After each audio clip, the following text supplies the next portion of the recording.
미국이 마지막 미군기들의 카불 공항 이륙으로 철군을 완료하며 20년간의 아프간 전쟁을 끝냈습니다. 주미 대사관과 한국의 국세청이 재외동포들이 실수하기 쉬운 세법을 중심으로 설명회를 열었습니다. 민주당 지도부가 다국적 기업들의 해외 영업 감세 혜택을 없애 현금 지원금을 2번 지급하는 방안을 검토하고 있습니다. 미국에서 신고된 증오범죄가 지난 한 해 7,759건으로 12년 만에 최고치를 기록했습니다. 모더나 백신이 화이자 백신보다 2배나 높은 항체를 생성한다는 연구 결과가 나왔습니다. 시청자 여러분 안녕하십니까? 워싱턴 뉴스 투데이입니다. 미국이 마지막 미군기들의 카불 공항 이륙으로 철군을 완료하고 가장 오래된 20년간의 아프간 전쟁을 끝냈습니다. 하지만 미국은 2조 달러의 전비를 쏟아붓고 2,461명의 미군, 17만 명의 사망자를 내고도 탈레반의 도로 내주며 테러 분자들까지 다시 고무시켜 치욕스런 전쟁사를 썼습니다. 한면태 기자가 보도합니다.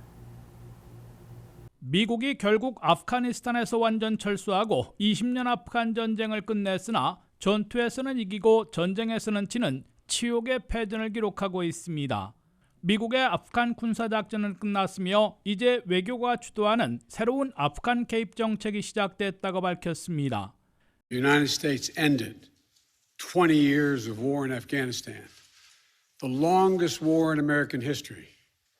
We completed one of the biggest airlifts in history with more than 120,000 people evacuated to safety.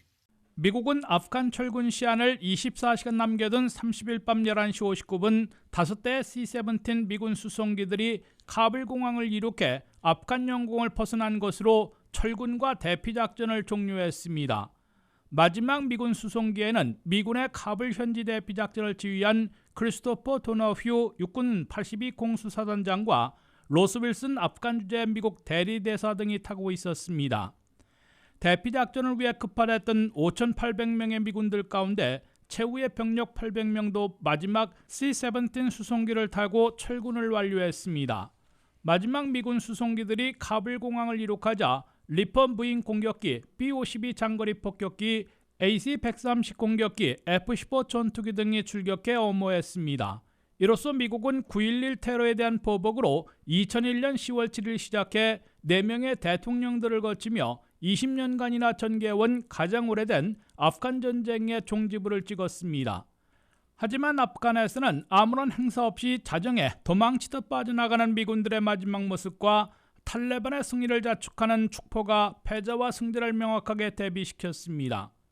미국은 2001년 조지 부시 대통령이 아프간 전쟁을 시작해 버락 오바마 대통령, 도널드 트럼프 대통령을 거쳐 조셉 바이든 대통령이 20년 전쟁을 끝냈습니다. 미 역사상 가장 오래된 20년간의 아프간 전쟁에 미국은 2조 달러 이상의 전비를 쏟아붓고 미군 2,461명을 비롯해 전체 17만 명의 임명표를 내고도 20년 만에 도로 탈레반에 아프간을 넘겨줘 전투에서는 이기고도 전쟁에서 지는 치욕의 전쟁사를 썼습니다. 더욱이 아프간 전쟁 끝머리에도 오판과 실책으로 대탈출, 대피작전을 펴누라 대혼란을 초래했고 결국 IS 호라산의 자폭 테러로 미군 13명, 아프간인 170여 명이나 목숨을 잃는 참사를 당했습니다. 미국은 당초 합의대로 시한에 맞춰 아프간 철군을 완료하고 20년 전쟁을 끝냈지만은 미국인 200여 명을 비롯해 미국을 위해 일해온 아프간인들 수만 명을 그대로 내버려두고 빠져나와 사지로 내몰고 있다는 원성도 듣고 있습니다. WKTV 뉴스 한면택입니다. 미국에 거주하면서 자주 바뀌는 한국의 세법을 세세히 알기는 힘든데요.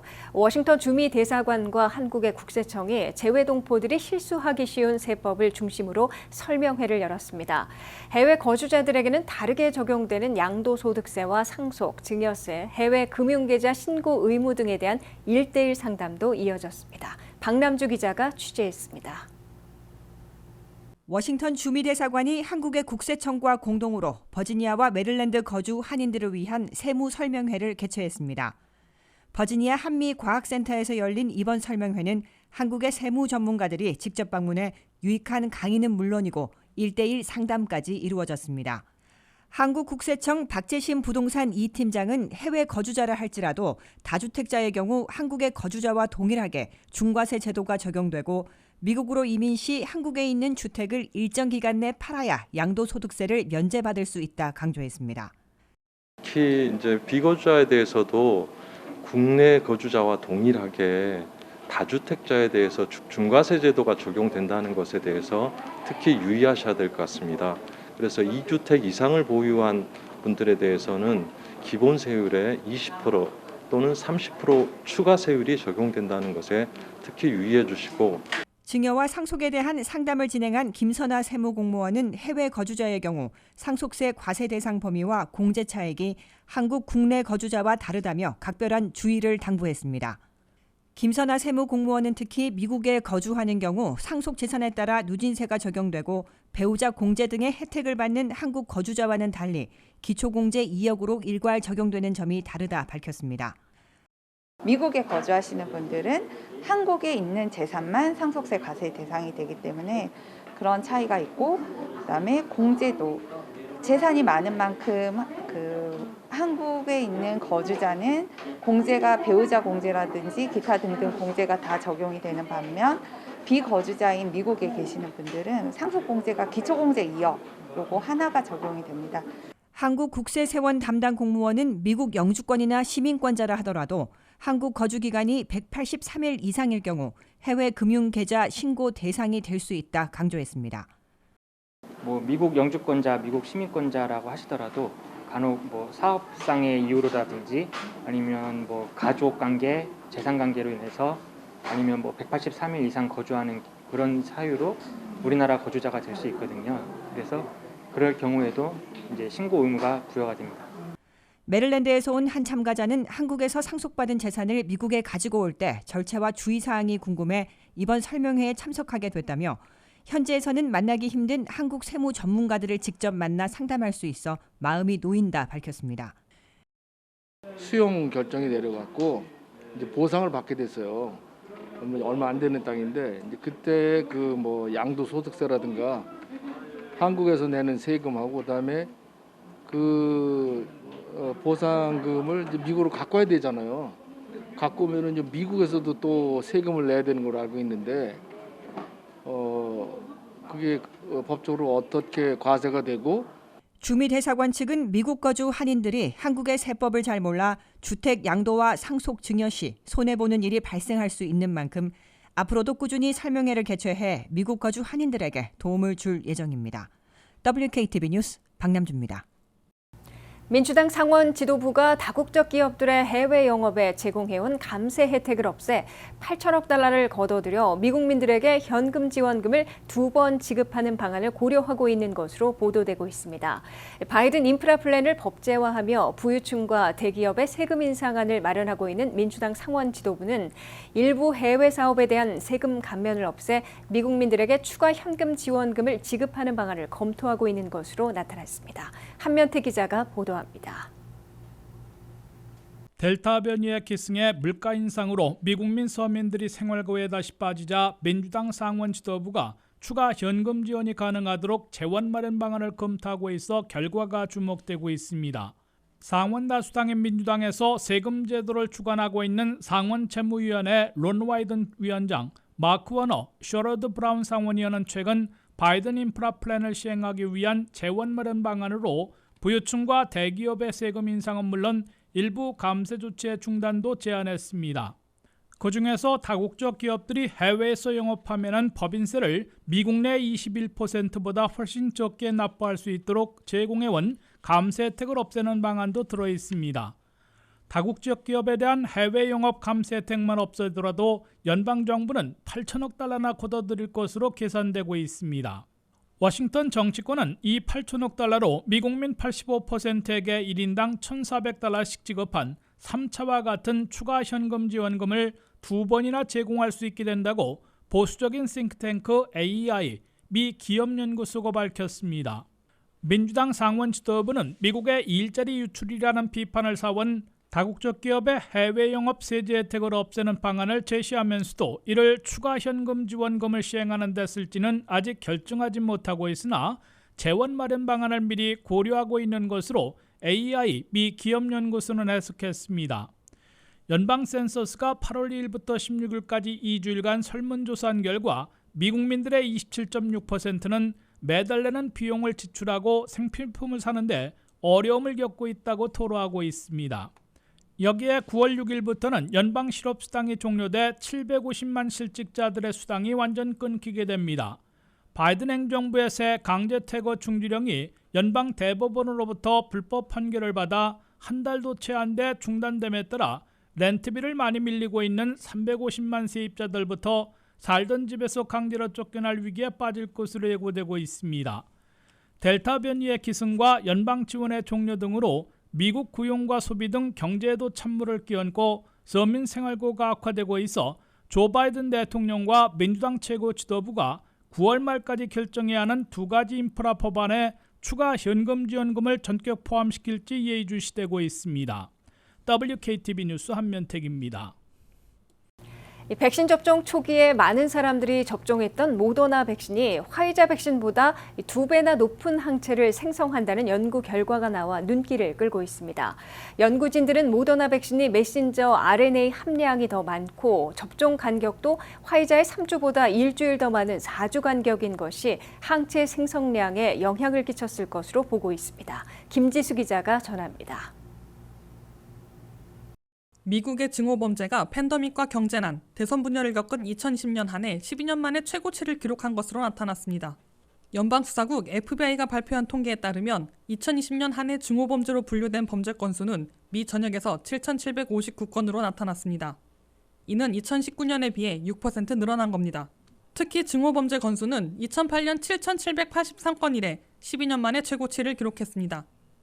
2020년 한 해 증오범죄 가운데 흑인 대상 증오범죄가 2,755건으로 다수를 차지하며 전년에 1,930건에 비해 825건, 42.7%가 증가했습니다. 아시안 증오범죄는 274건으로 비교적 숫자는 상대적으로 적었으나 전년에 158건에 비해 116건, 73.4%, 2배나 급증했습니다. 게다가 아시안 증오범죄는 아시아계 단체인 Stop AAPL Hate가 발표한 건수에 비해 터무니없이 낮아 매우 적게 집계된 것으로 지적받고 있습니다. Stop AAPL Hate는 지난해 3월부터 올 3월까지 1년간 아시안 상대 증오범죄가 6,603건이나 신고됐다고 밝힌 바 있습니다. 6,603건 가운데 65%는 언어폭력이고 12.6%만 신체적으로 타격을 가한 아시안 증오범죄로 분류됐는데 이것만 따져도 아시안 증오범죄는 832건으로 FBI 통계인 274건과는 큰 격차를 보이고 있습니다.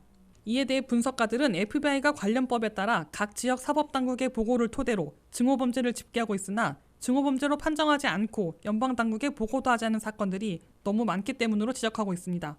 실제로 FBI의 증오범죄를 보고하고 있는 지역 사법당국이 지난해 15,000여 곳으로 오히려 420여 곳이 줄어들었으며 상당수는 증오범죄가 없다고 보고했습니다. 연방의회는 올해 5월 코비드-19 헤이트 크라임 비를 발효시키고 팬데믹에 따른 아시안 증오범죄를 차단하기 위한 연방 차원의 조치를 취하고 나서 아시안 증오범죄를 얼마나 줄일 수 있을지 주목되고 있습니다. WKTV 뉴스 안혜린입니다. 미국에서 신고된 증오범죄가 지난 한 해 7,759건으로 12년 만에 최고치를 기록했습니다. 이 가운데 흑인 증오범죄가 2,755건으로 다수를 차지했고 아시안 증오범죄는 274건으로 약 2배 급증했으나 실제 발생 건수보다 훨씬 적게 집계된 것으로 지적되고 있습니다. 안혜린 기자가 보도합니다. 모더나 백신이 같은 mRNA를 이용하는 화이자 백신보다 2배나 많은 항체를 생성한다는 벨기에 의료진의 연구 결과가 나왔습니다. 학술지 자마에 발표된 내용을 보면 모더나 접종을 마친 2,499명을 대상으로 백신 접종 전과 접종 후 최대 10주까지 시행한 혈액 검사에서 모더나를 맞은 사람들이 평균 2배 이상의 항체를 생성한 것으로 나타났습니다. 모더나 백신을 2차까지 접종한 사람들의 평균 항체 보유량은 1ml당 2,881유닛으로 화이자 접종 그룹의 1ml당 1,108유닛보다 2배 이상 많았습니다.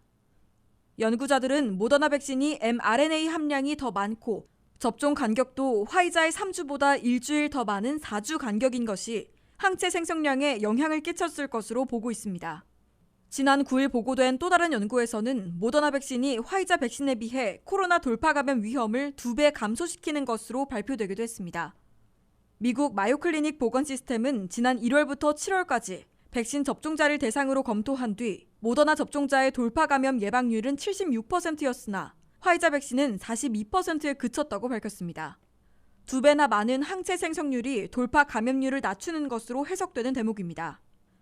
현재 미국에서는 화이자 백신만이 유일하게 FDA의 정식 승인을 받았습니다. 미 보건 전문가들은 화이자와 같은 mRNA 백신인 모더나와 한 번만 맞아도 되는 존슨앤존슨 백신도 수주 안에 정식 승인 절차를 마칠 것으로 예고하고 있습니다. 학술지 자마에 게재된 이번 연구로 미국의 화이자 백신 선호 연상에도 변화가 있을지 주목되고 있습니다. WKTV 뉴스 김지수입니다.